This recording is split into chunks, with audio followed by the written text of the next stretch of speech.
Chef Talk with Kyle Cherek is brought to you by the following presenting sponsors.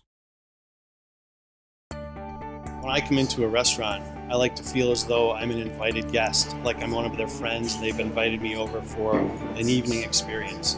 And that's what I like my food to convey as well to my guests, as though I'm cooking for them, I've invited them over, and I'm going to sit and we're going to have a great meal.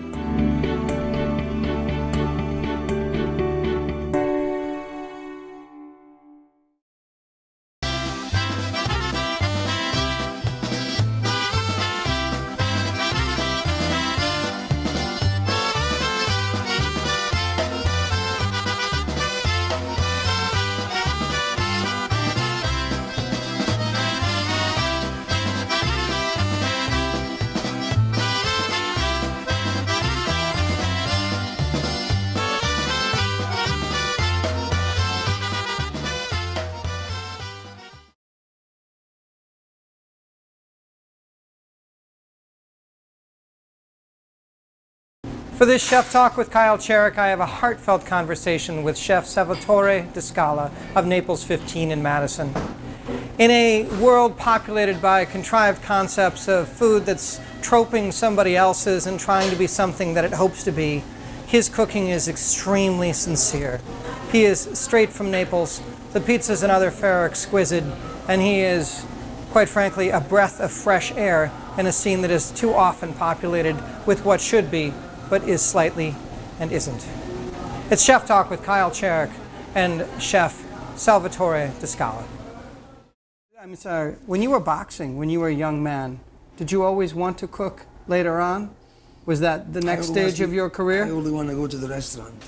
I never want to cook for myself. But I have always the passion to make something. Because in Naples, is that when you wake up in the morning, the first thing you ask to your mom or to your wife, what do we eat for lunch? You know what I mean? And the city say, what are you doing? How are you doing? Good morning. They say, what do we eat? What do we have for lunch? So, and in Naples, the culture of the food is not, everybody's a team. Everybody's, it's like a passion to make something like a fresh. The first time I came in Madison, I was missing the pizza so much and the food from Napoli. So I said to myself, I hope someday I can open up a place here. I mean, someday, somebody can open up a place from Naples and have the real cappuccino, the real cafe, the real espresso, the real pizza. Do you have trouble getting the ingredients that you want, that your palate remembers here in Wisconsin? Not at all. No? We have this great supply from Greco. And it's really... So you use Italian almost 100%, exclusively? Yeah, 100%. Buon appetito. Buon appetito. Mm.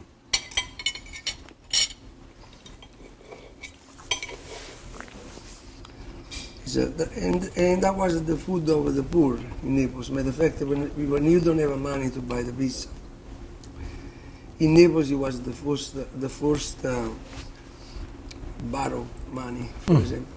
So you buy the pizza because you get the pizza today and you pay next week.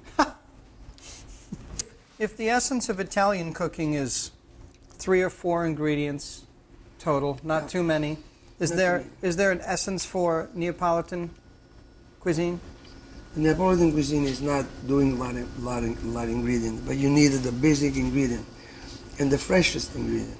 So if you have friends over and you want to impress, you don't need to do a lot. You just have people get impressed with assembled spaghetti with assembled tomato and basil.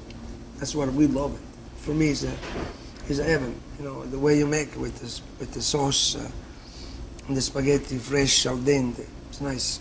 Because I think in America the most abused word and the vocabulary is love. Because you say, I love the pizza, I love the food, I love the wine, I love my car. The word love in America is more like it. And I think the most two common words in the United States are two. One is love, the other one is I don't care. And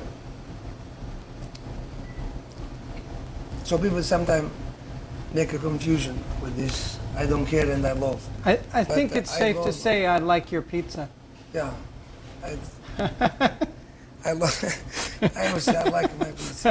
If I have to say I love my pizza, I feel like. I think it's safe to say a lot of people in Madison it's like not- your pizza. Thank you. Thank you so much.